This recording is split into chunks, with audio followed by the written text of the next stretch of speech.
All right, everybody, welcome to part two of the Screamin Eagle cam upgrade.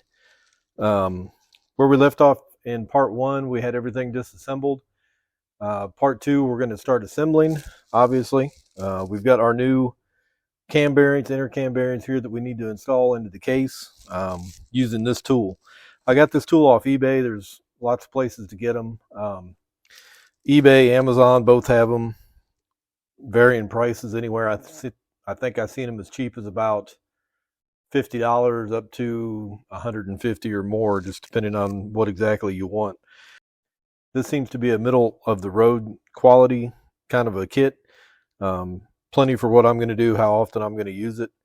It comes with all the tools to remove the bearings in both the 99 to 06 twin cams and the 07 and above twin cams, and to install the bearings in all of those. So it's set up now to install the bearings. What happens is you set it up just like I have it here, and then you mount this plate to the cam chest. I'll show you on the bike how to do that. There's not room to see what's happening inside the bike once I mount all this, so I'm going to show you here on the bench. Put your cam bearing on the end of this adapter here. There's another adapter for the smaller bearings.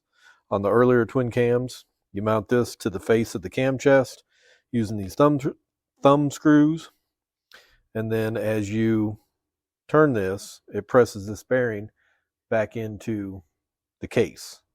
It's got a shoulder here on this adapter. Once this shoulder hits the inside of the case, you're done. That's all the farther the bearing has to go in.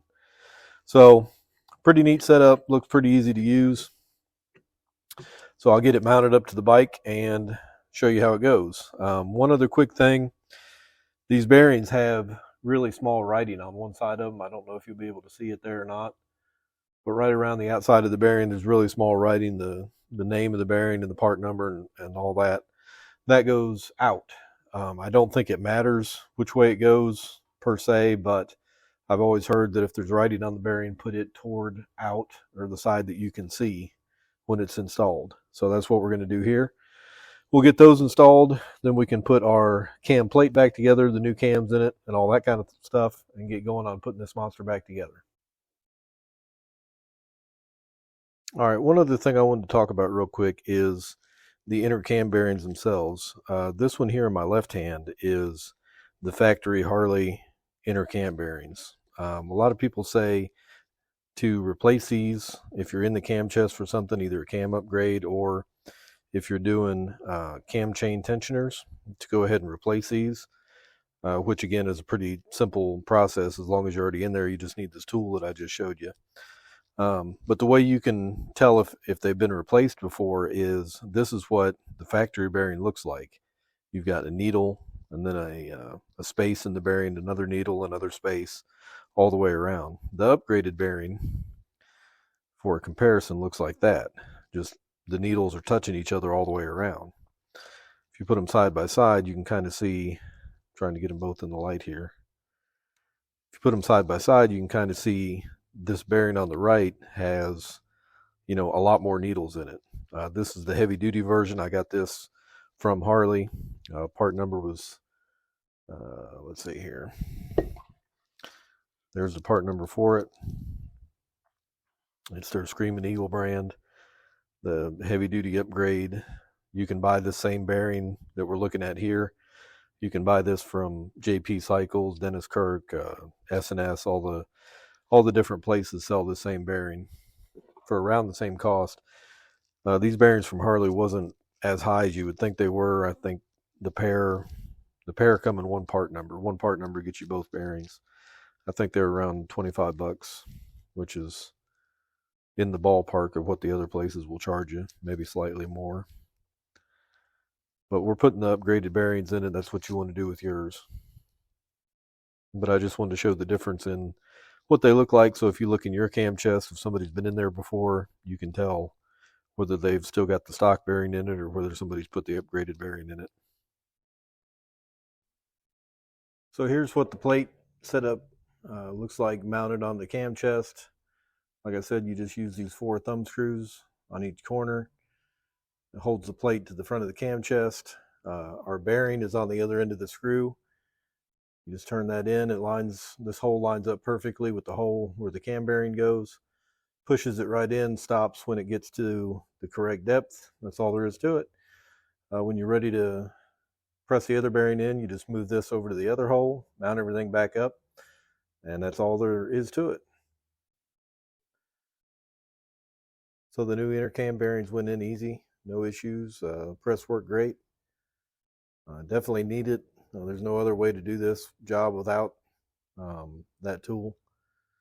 So it's one of those tools that you only use it for this one specific thing, and you have to have it for this one specific thing, but man, it sure makes the job easy when you've got it. So those are done. Time to start assembling the cam plate and move right along. Okay, so we're making progress here. Getting everything cleaned up one last time.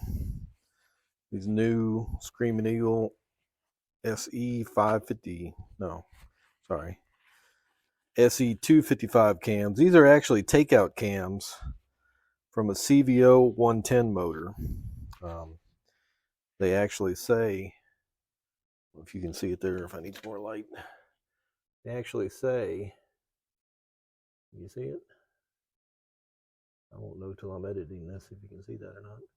They actually say CVO 255 on them. And by looking through the parts catalogs, I found out that the CVO cam part number and the Screamin Eagle aftermarket 255 cam part number is the same thing. I know there is some discussion if you look at it on the forums of whether it's the same cam or not. The factory cam in a 110 is that the same as a Screamin Eagle cam? One of them's an emissions cam and the other one's not, blah, blah, blah. It's the same exact part number. Even if you get new parts, that's why you want to clean them off. So we're going to clean these off. We'll put some assembly lube on them. We're going to mount them in the cam plate and start putting this thing back together. This kind of goes without saying, but I wouldn't clean them off with brake clean if you're going to let them sit for a day or two before you put everything together. I would, if you do, I would spray them down with WD-40 or rub some clean engine oil on them or something like that. I'm getting ready to put some good thick Lucas assembly lube and all that on them. So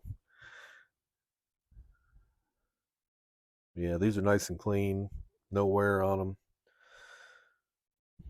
Okay, so I'll lay this like so. Get this brake clean out of our way. My assembly lube is over here. I was going to say I had it here just a second ago. I had it over there for pushing the cam bearings in.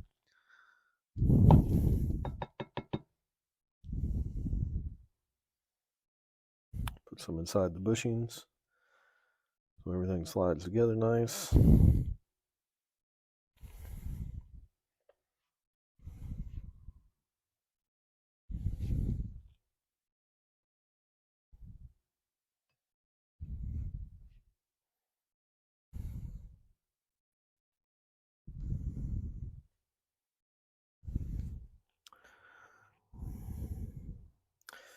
As I said in part one, if you haven't watched that yet, these cams are designed for and great for heavy touring bikes. They make a lot of torque down at low RPMs, like starting at 2,000 RPMs or like 90 foot-pounds of rear wheel torque. And they carry that all the way through like 3,500 RPMs. So if you like to race your bike, if you're constantly shifting at 4,000 or 5,000 RPM, these aren't the cams for you. But if you like to, not necessarily putt around, but if you like to ride more sensibly, I guess is the way to say it, and you shift at lower RPMs and that kind of thing, then you'd probably really like these cams. That's the way I ride. I don't really race around or what you'd call get on it too much. So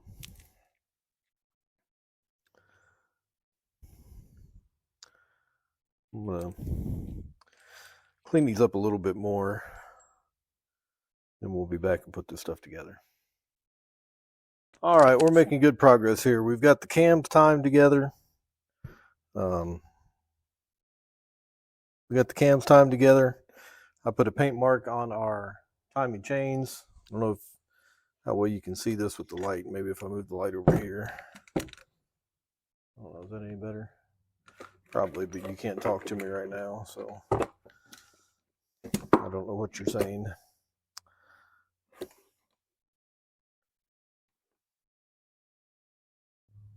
Okay, so I put a paint mark on the chain of which side was facing up when I took it apart. I don't know if you can see down in there, but we've got our two lines on our timing marks. We've got them pointing at each other. We flip it over here to the other side.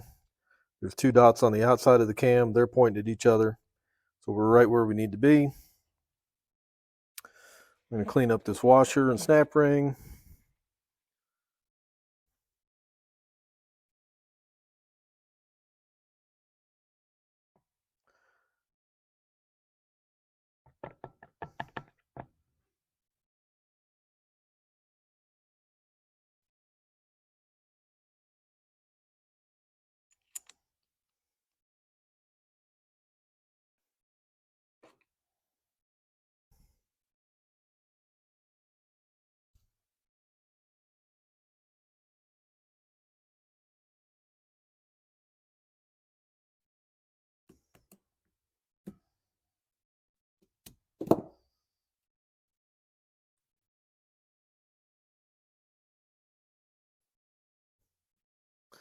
You want to triple, quadruple check that snap ring is in the groove. See, mine wasn't, but it is now. You want to triple check that that's in the groove where it belongs, because if it's not and it comes off inside the motor, well, bad business. All right, so that's where that belongs. Now, there's also a shim here, but this shim comes in different sizes. Okay, I've got a bag of different thickness shims. And what that does is that spaces your timing gear, or I'm sorry, your cam sprocket for your chain. That spaces it in and out this way so that it lines up with your crankshaft gear. Okay, in other words, obviously really exaggerated, but so that we know they're not sitting like this or like this.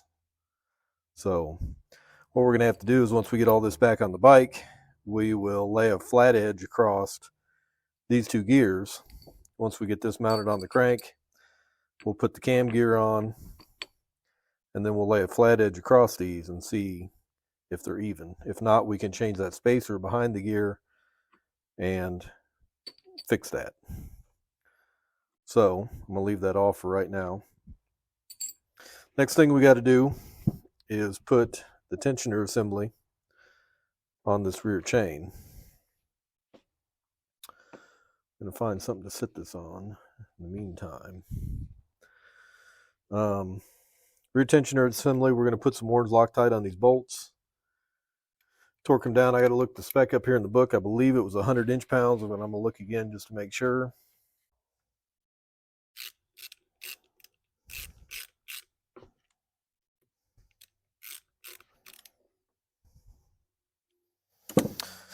All right, we got those snug down.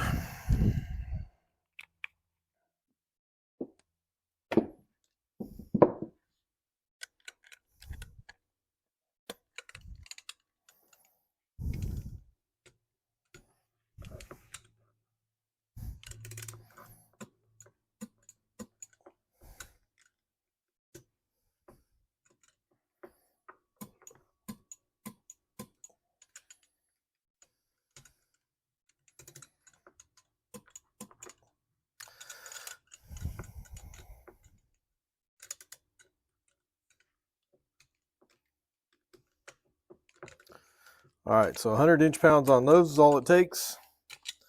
So that side is taken care of. I believe. We'll look at all of our timing marks and all that stuff one more time. Everything looks to be where it's supposed to be. We are ready to put that back in the bike.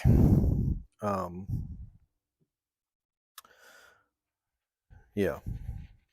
So let me get the camera moved. We're going to lube everything up real good with some assembly lube. The pinion down here where this slides on. Of course, our cam lobes. Bearing surface back here, all the cam lobes we're going to lube up real good. We're going to lube up the oil pump. You can't have too much lubrication, especially when you've had something apart like this. Putting it back together, you're going to have kind of a, not necessarily a dry start, but somewhat. So you can't have too much lube in a situation like that.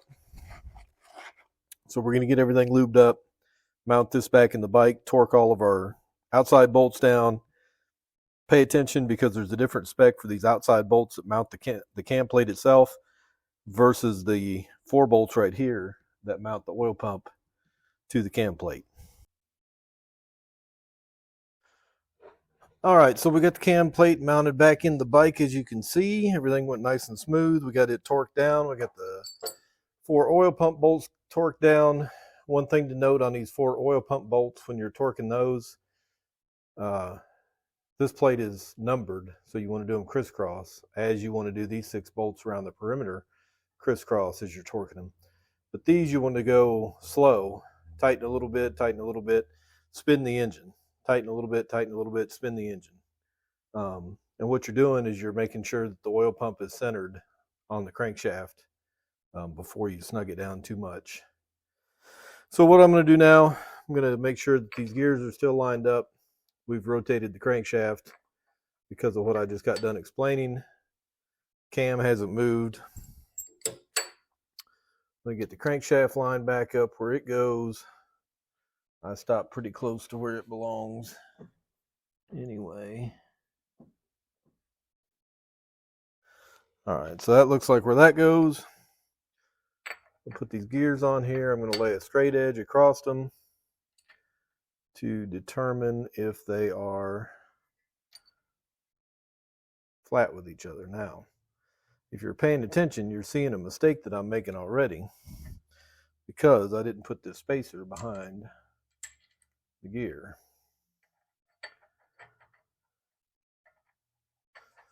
So, there.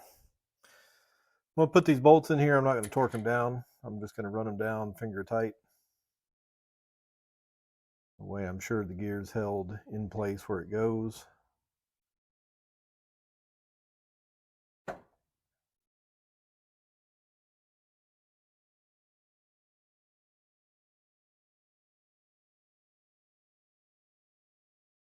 Same thing with the crankshaft.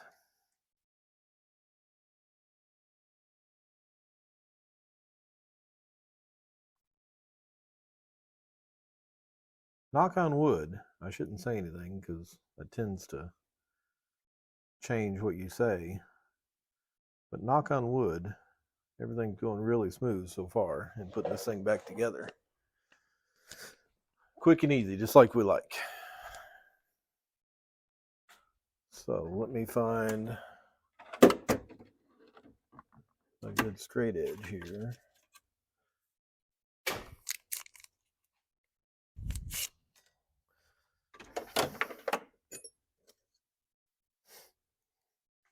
I've got a straight edge. I'm also going to take a feeler gauge of a small thickness, say 5 thousandths.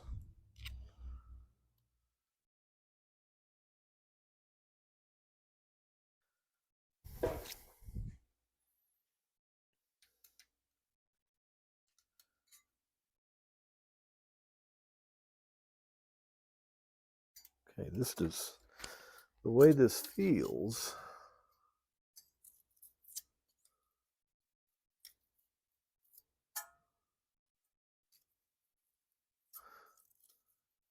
So the 5 thousandths goes through there easily, which tells us that the cam gear is set back farther, at least 5 thousandths. It's not a whole lot more. We could probably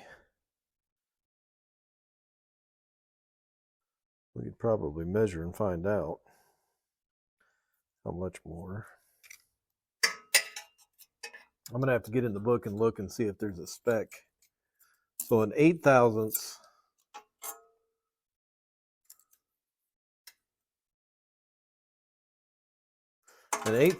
won't go without lifting straight edge up. Let's try a 6.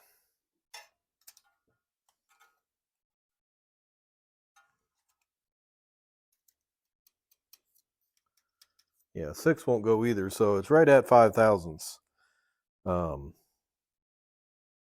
space between the gears, or 5 thousandths that cam gear is set back in toward the plate more than the crank gear is. So I'm going to go dig in the manual and find out what the spec is for that, see if we need to mess with it at all or if we're within spec. To tell you the truth, I didn't mess with that the last time I had this apart when I put the cam plate in. So that spacer is from the factory. So this 5 thousandths variance we have here, it left the factory that way, meaning evidently at least they were satisfied with it from the factory. So I'm going to dig in the book, see what the spec is, and once I find it, I'll be back. Okay, so the answer to that question is 10 thousandths of an inch is what the variance allowed is. So the way the book describes it, you lay that flat edge across there. If you cannot get a 10 thousandths, excuse me, brain fart. If you cannot get a 10 thousandths feeler gauge underneath of it, then you're within spec and you're good to go. If it's over 10 thousandths, then you have to go and change the thickness of that spacer behind the gear that we looked at. Ours is 5 thousandths, so there's no need to change it. We're well within spec. So next, I'm going to put the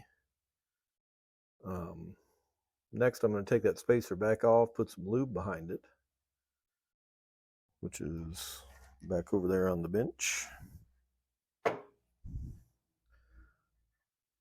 guess I can just put some motor oil behind it. We got plenty of that laying around.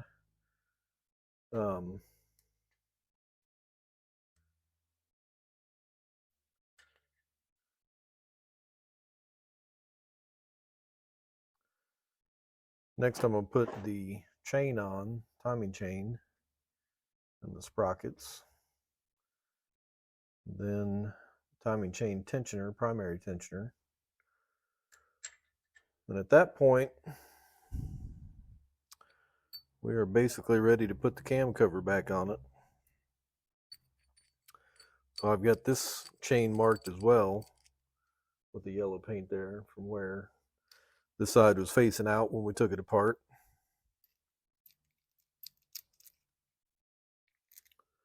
Get our marks lined up here, and hopefully this little guy will slide right back together.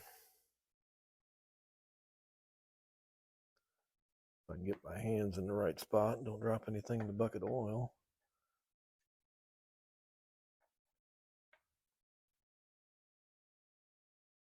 Looks like I am off a tooth here. There we go. There it is. Dot to dot. Good shape.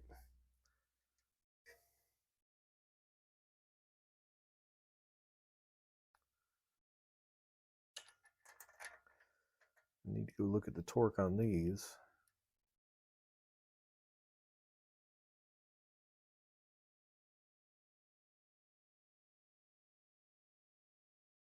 These are brand new bolts, so they already had the thread locker applied to them.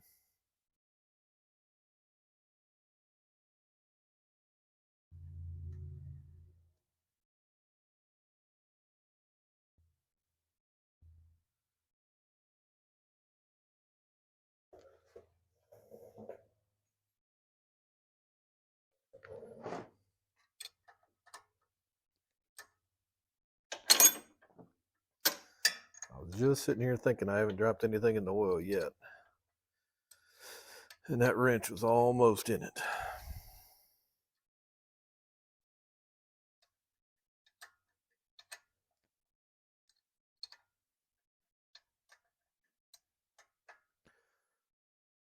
I'm anxious to see how these cams run, how the bike feels with these cams in it. It's pretty cold out to be riding right now. It's in the 40s. The forecast is pretty glum for the next week or so, however long they've got the forecast out for. The one day that it's supposed to get up to like 50,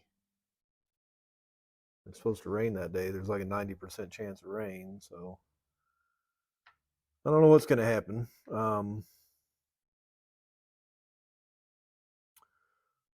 I guess I'll just have to put my gear on and take it for a ride. Don't worry about the cold. Which with this bike, it ain't bad. With the fairing and all that.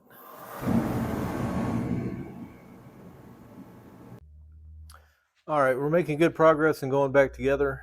We've got the cam bolt torqued down, the crank bolt torqued down. Timing marks are still lined up. We've got our hydraulic tensioner put back in. Those are torqued down. I like to go through a little kind of a talking checklist when I'm putting stuff back together like this. Helps me remember things if I've forgotten or overlooked anything. I put the tappets back in the front here. I didn't take them out of the back. You might have saw earlier I used that magnetic tool I talked about in part 1 to hold the rear ones up out of the way. The front ones I took the tappet block off, took them out completely. So I've got them back in. They're lined up where they're supposed to be. Their rod that holds them straight is back in place.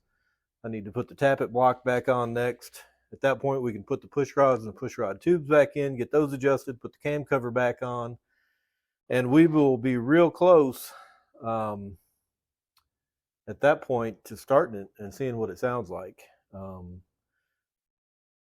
talked about in part 1, we need to tune the bike for these new cams. We're going to be moving a lot more air through the bike now than we were with the stock cams.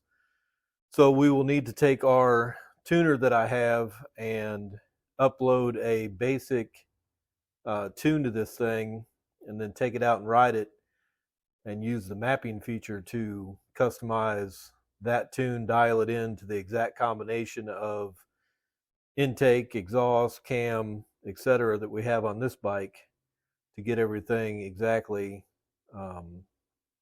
where we want it for this combination.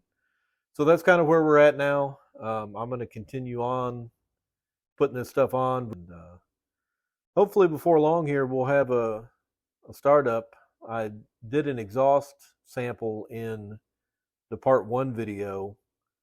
You may be watching the entire video all in one video here. I may put them two together because part 1 didn't turn out as long as I thought it was going to be, and I don't think part 2 here is going to be as long as I expect it to be either. So I may just lump them both into one video.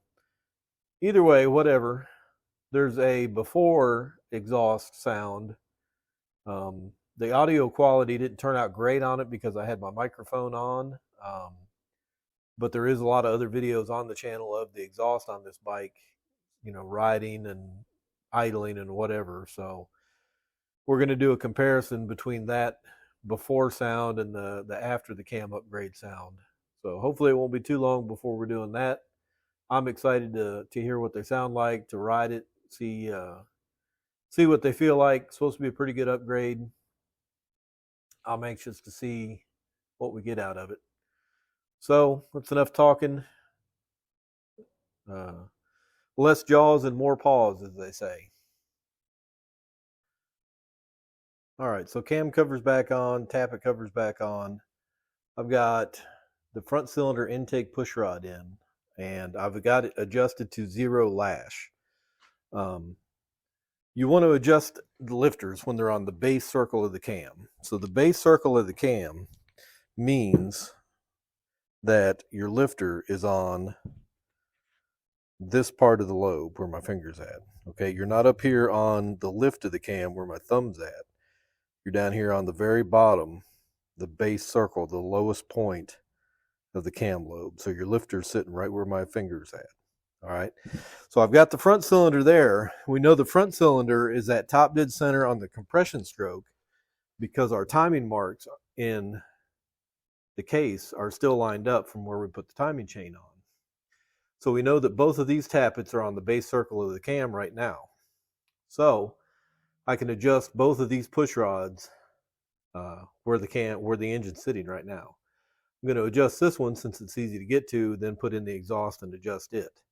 At that point, I have to roll the engine around until the rear cylinder are both on the base circle. Both the lifters are at their lowest point, and then adjust those. So I've got the push rod at 0 lash, which means there's no up and down movement in it at all. You just keep tightening it and feeling for up and down movement until you just feel it stop moving up and down. That's what's called 0 lash. Now, for what I'm about to say, don't take my word for it. Check with your particular push rods. Okay, these are Screamin Eagle push rods. If you have S&S, they might be different. If you have fueling or whoever, they might be different than what I'm getting ready to tell you. But on these particular push rods, it's 2.5 turns from here. Once you get 0 lash, they want 2.5 turns of preload on the lifters. So that's what I'm getting ready to do on these. The other 3 push rods will be the exact same thing.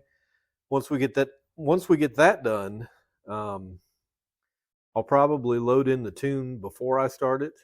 But once we get these push rods in, we're getting real close to starting this thing and seeing what it sounds like. All right, boys, we're getting close. We've got all the push rods back in it. Everything's adjusted up. Got everything plugged back in, snugged back up. Got all the oil wiped off the exhaust pipe. That's a good tip to do before you start it, because where your oily hands have been all over the exhaust pipe there, once you start it, that stuff's going to burn off, smoke you out of the place. So take some brake clean on a rag, wipe all the oily handprints off the exhaust. I've done that. I'm going to crank it over here initially with no plugs in it. So it'll crank over fast. Obviously, it won't start. The purpose of that is to build some oil pressure. Get everything lubed up good before we start it. Trying to think if there's anything else I'm forgetting. I can't think of anything. So, here we go. I do this stuff live. It's bone cold. I haven't done anything off camera here. So if it locks up or whatever, you guys are going to be seeing it as I see it.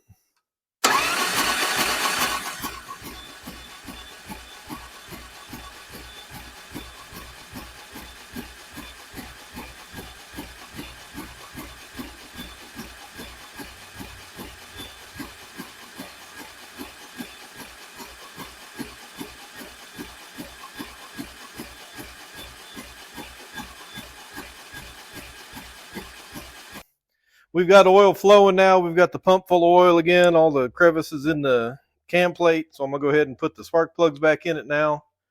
Get ready to fire her up. All right, this is going to be the first fire up.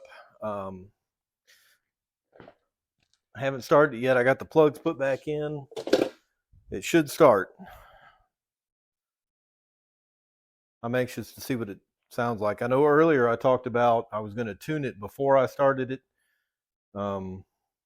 We've scrapped that idea. I'm anxious to hear it run.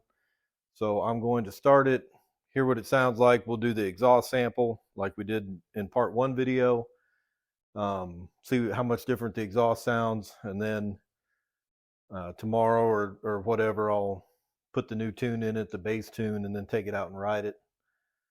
And see, for a test ride and get the tune updating, get it mapping what it needs to be with the components that we have on hand here. So without further ado, let's start this thing, see what it sounds like.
As you can probably hear, we've got a tick in the motor up here for some reason.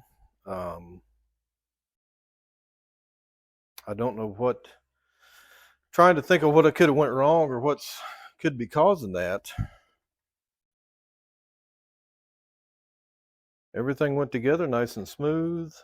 Push rod adjustments are right on the money. I did them according to the instructions. A lifter maybe, but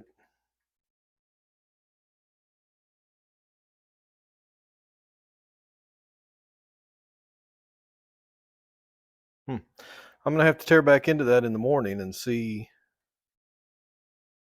what I can figure out. It sounded a little bit to me like it was coming more from the front of the engine than the rear cylinder, but I can't say that for 100% certain.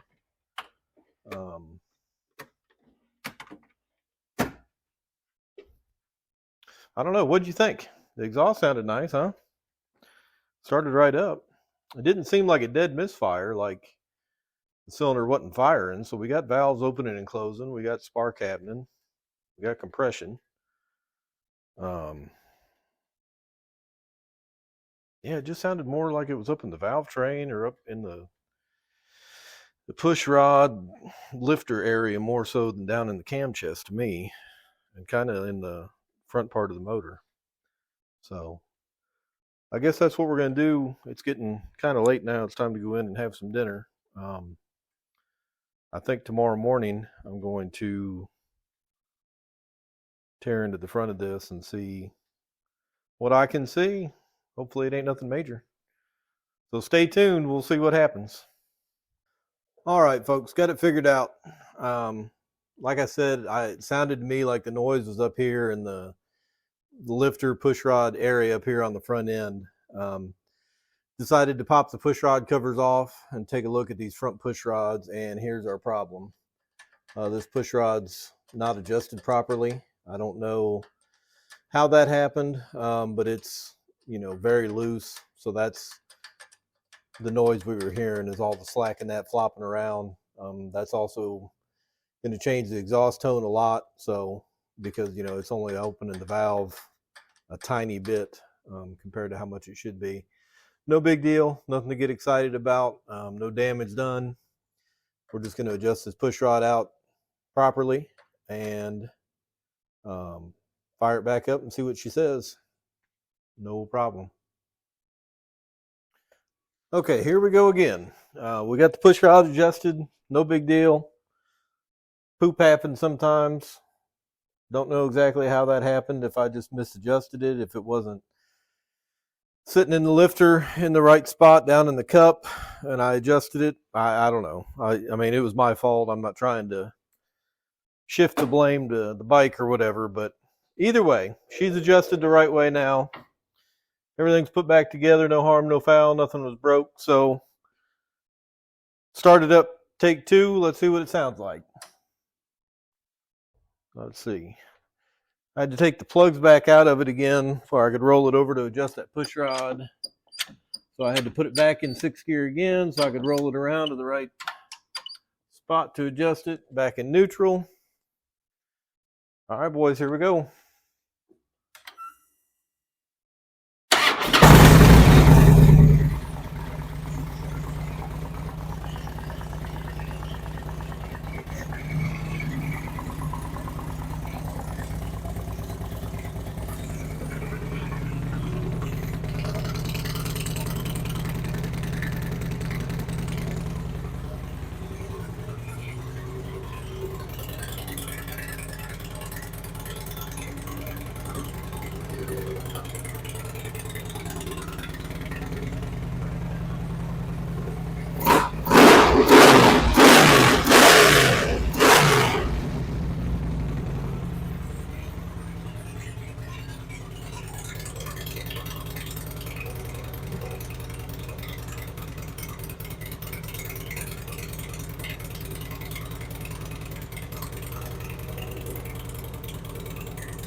Oh my.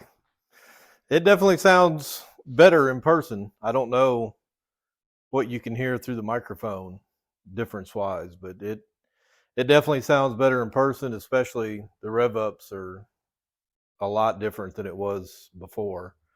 They're a lot faster, crisper this time, so no noises, no abnormal noises now. No ticks, bangs, clunks, knocks, no oil leaks, so we're in good shape. All we need now is a test ride. Well, we need to do our tune. We'll put that in the video too. We need to do our tune and then a test ride, and we'll be all set.